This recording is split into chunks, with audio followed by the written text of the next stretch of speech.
Ça ne vous aura pas échappé, on est en septembre et septembre, je ne sais pas pour vous si c'est comme pour moi, mais souvent c'est le mois des nouveaux projets, des bonnes résolutions et peut-être que pour vous cette année c'est enfin apprendre l'espagnol et enfin vous y mettre sérieusement, surtout si vous avez le projet de partir vivre en Espagne ou même si vous y habitez déjà.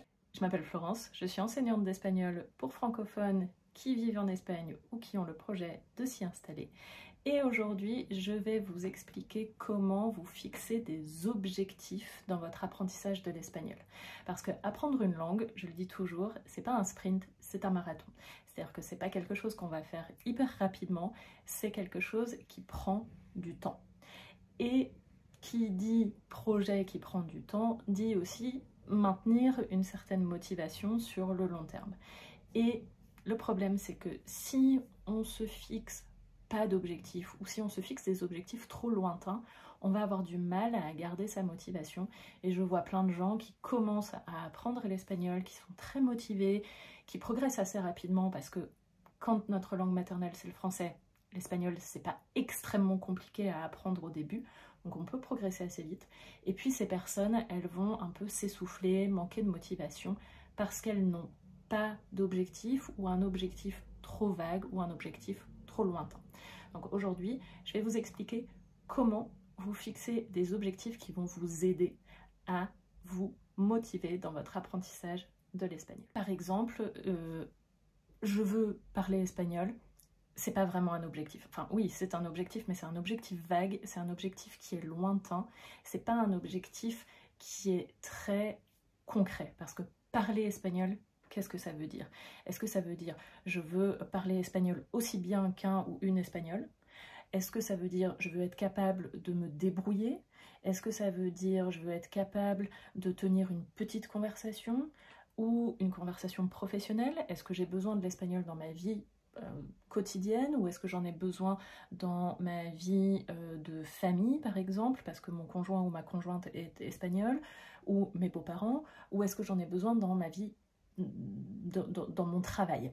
Donc on va se fixer des objectifs différents dans tous ces cas-là. Il y a une façon de se fixer des objectifs qui est assez connue, je ne sais pas si vous la connaissez, mais c'est la méthode SMART.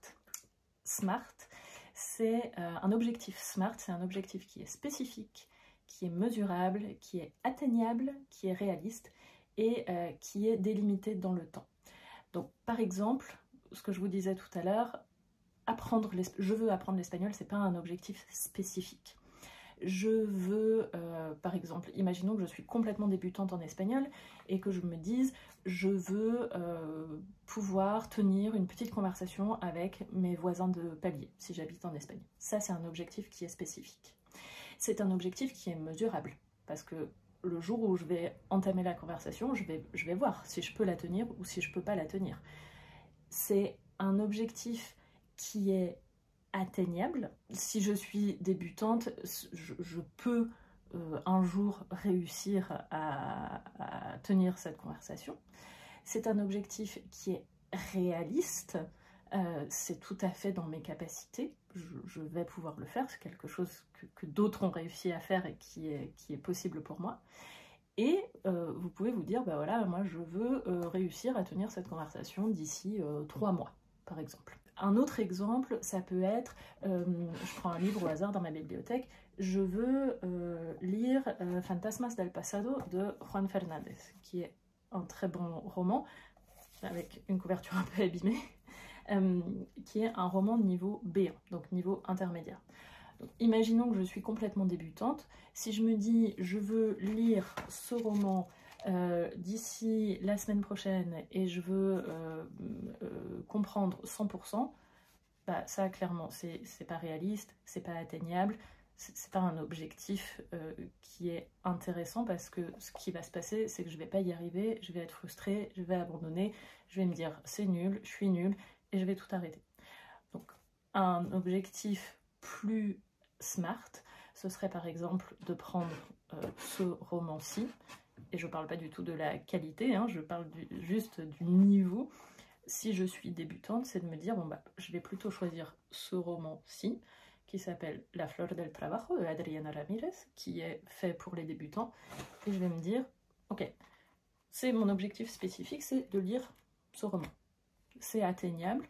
Oui, c'est atteignable parce que c'est un petit roman qui est fait effectivement pour les gens qui ont mon niveau. C'est un objectif qui est réaliste. Oui, je vais me dire, bah, par exemple, je vais le lire d'ici le mois prochain. C'est un objectif qui va me motiver.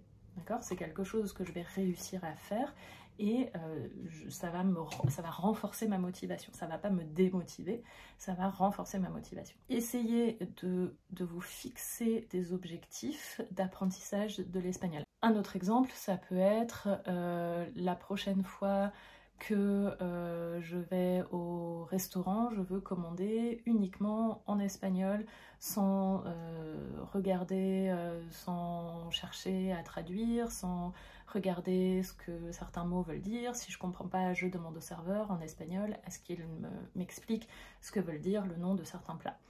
Un autre objectif mesurable, ça peut être je veux comprendre 80% du prochain épisode de série que je suis en train de regarder. Quelque chose qui est pas atteignable, par exemple, c'est de se dire ok, moi je veux le niveau C1 en 3 mois. Je veux parler couramment espagnol en 3 mois. Non, ça c'est pas atteignable, vous allez vous démotiver. Quelque chose qui est réaliste, ça peut aussi être, par exemple, si mon projet c'est de lire ça, je vais lire un chapitre par jour. Voilà, les chapitres ils font 2-3 pages. Bon, 2-3 pages, en plus c'est écrit gros, c'est faisable, c'est réaliste. Ou ça peut être aussi, je prends un cours d'espagnol par semaine avec Florence. Ça c'est réaliste. Et en plus, ça va remplir tous vos autres objectifs, puisque vous allez pouvoir mesurer les progrès. Ça va être atteignable, puisque c'est moi qui vais décider de la progression, et comme c'est mon travail, je sais quelle progression est réaliste et atteignable. Et voilà, ça va être temporel, parce que vous allez vous dire, ok, moi je vais prendre des cours pendant 3 mois, 6 mois, 1 an, ou voilà, ça va évoluer comme ça dans le temps. Donc, je vous recommande vraiment de réfléchir à quelles sont vos motivations et, encore une fois, vos objectifs, parce que juste vouloir parler espagnol, c'est trop vague.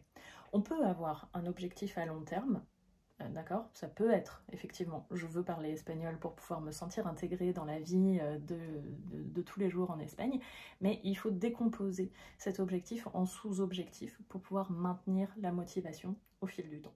Et puis ensuite, une fois que vous avez défini cet objectif, il faut que vous passiez à l'action. Donc il faut que vous mettiez cet objectif dans votre quotidien en vous disant, ok, par exemple, je sais pas, je lis 15 minutes par jour. Où j'ai un échange linguistique avec un espagnol une fois par semaine ou une fois tous les 15 jours, où on va parler 30 minutes en français, 30 minutes en espagnol, où je regarde une vidéo de la chaîne Zetalingua toutes les semaines, ou quelque chose comme ça qui va devenir régulier et qui va vous aider à atteindre vos objectifs. Si vous voulez avoir une liste d'objectifs spécifiques, mesurables, atteignables, réalistes et calés dans le temps, je vous invite à vous inscrire à ma newsletter, puisque mardi prochain, si vous regardez la vidéo au moment de sa sortie, mardi prochain, dans ma newsletter, je vous enverrai un tableau tout prêt à l'emploi avec différents objectifs selon votre niveau et selon votre utilisation de l'espagnol, l'utilisation que vous voulez faire de votre espagnol. Donc je vous invite à vous inscrire à ma newsletter, le lien est juste en dessous.